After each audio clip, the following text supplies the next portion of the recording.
Hi, my name's Lev Taylor. I am the student rabbi at Edgware and Hendon Reform Synagogue, and I'm going to read to you one of my favourite stories, which is the Wisdom Bird. It's a tale of Solomon and Sheba, King Solomon and the Queen of Sheba. And I think it's a lovely story, so please settle in.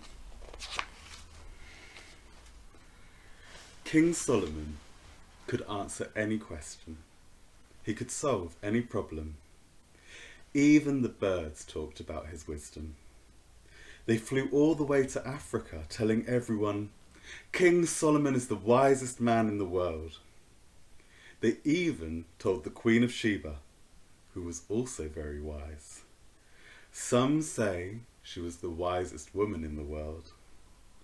When the Queen heard about King Solomon, she said, I want to meet this clever man. She called together her servants, her warriors, and her nobles. She told them, we are going to Jerusalem. They sailed by ship across the Red Sea. Then they travelled by camel caravan through the Negev desert. Finally, they reached the high gates of Jerusalem. Her servants sang and drummed. Her warriors danced and shook their spears. Her nobles brought forward gifts of gold and silver, spices and incense, and the many wonderful creatures of Africa. But the gates stayed shut.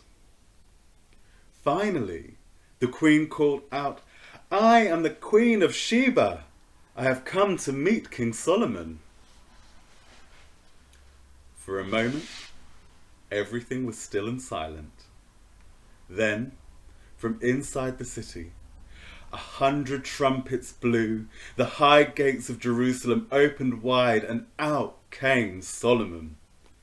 Great Queen, he said, you have travelled so far and you have brought me so much.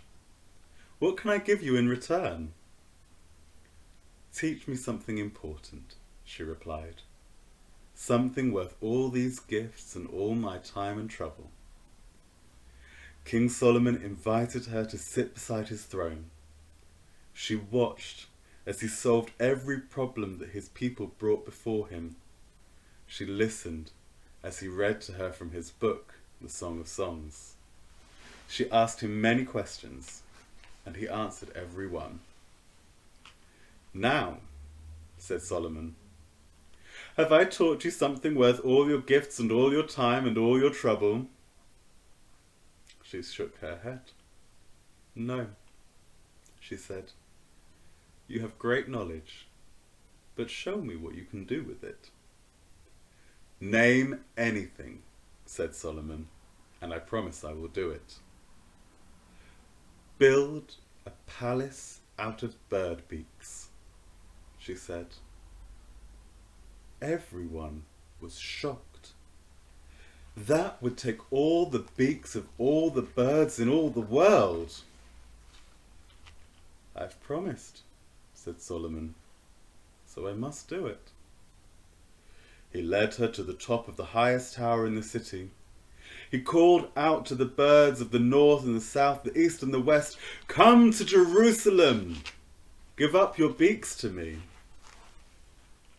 Hour after hour, the sky grew darker and darker with beating wings. It grew louder and louder with chirps and caws, hoots and trills, until all the birds of the world had arrived. Except for one, the Hoopoe, a small, colourful bird with a long, thin beak. It has disobeyed me, said Solomon, and he called to the eagles and the owls, the falcons and the hawks, search for the Hoopoe! Find the Hoopoe! Bring the Hoopoe here! They searched, and they found the Hoopoe bird and quickly brought it back. The little bird begged Solomon, please do not punish me. I was on my way, but I stopped to find you a gift. I found 3 gifts, 3 things you do not know. King Solomon knows everything, the other birds called out. How can a bird know more than the wisest king? Little Hoopoe, said Solomon, If you can teach me one thing I do not know, I will set you free.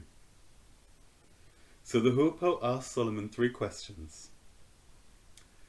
Here is my first question, said the Hoopoe. What was made the longest time ago and meant to last the longest time from now? Solomon answered easily. It is the world and all its creatures. You birds were made at the beginning of time and meant to last till the end of time. He asked the birds, am I right? They all agreed, the geese and the ducks, the swans and the pelicans, the cormorants and the cranes. Oh yes, they said. Solomon thought, the birds are meant to last forever, but I am changing them. Here is my second question, said the Hoopoe. What is so gentle it is used to feed a baby, yet so strong it is used to break through earth and wood, to build a home and to fight off enemies? Solomon answered easily, a bird's beak. Birds use their beaks to gently feed their young, yet they also use their beaks to dig through earth and trees for food, to build their nests and to protect their families. Solomon asked the birds, am I right? And all the birds agreed, the parrots and the woodpeckers, the crows and the kingfishers, the hummingbirds and jays. Oh yes, they said, and sadly lowered their beaks. Solomon thought, their beaks are so important. What will they do without them? Here is my third question, said the Hoopoe. What drop of water does not rise from the ground or fall from the sky? Again, Solomon knew the answer. A tear. It rises from an unhappy heart. It falls from the sad eye.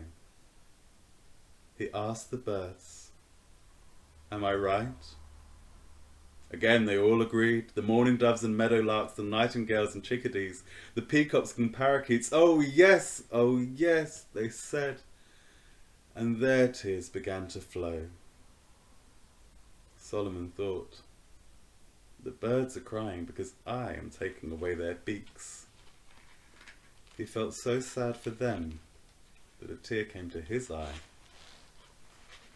Great king, said the Hoopoe bird, you have answered all my questions. I have failed. King Solomon lifted the Hoopoe onto his finger. Little bird, you did not fail, he said. I knew the answers, but I did not understand what the answers meant. Now I do. Solomon called out to all the birds, now I understand that you are important and your beaks are important and your tears are important. I will not hurt you or any creature just to show my power. I will not punish this bird of wisdom, and I will not take your beaks. What a celebration! Those millions of birds rose into the sky, soaring and swooping and calling out the happy news. Yet just as quickly they returned and settled into silence, for Solomon had turned to Sheba. Great Queen, said Solomon, I promised to build a palace of bird beaks. I failed. The Queen smiled. You did not fail, she said. I wanted you to teach me something important, and you did. You taught me that it is better to break a promise than to do something wrong.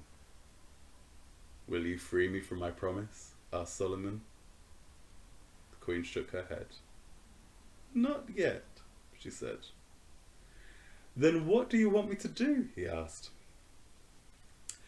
Think of a way to reward the Hoopoe bird, she said, for it has taught a king and a queen, and it has saved all the birds of the world.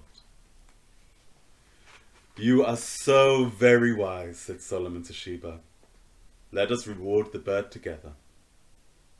Together, Solomon and Sheba made a crown of gold. Wonder of wonders, As they placed it on the hoopoe's head, the gold turned into feathers. The hoopoe bird sang out in joy, "A crown! I have a crown of golden feathers!" From that day on, every hoopoe bird was born with a crown of golden feathers. So it was, and so it is. And so the whole world can see and understand that no matter who we are, we all have great things to learn, even from a little bird.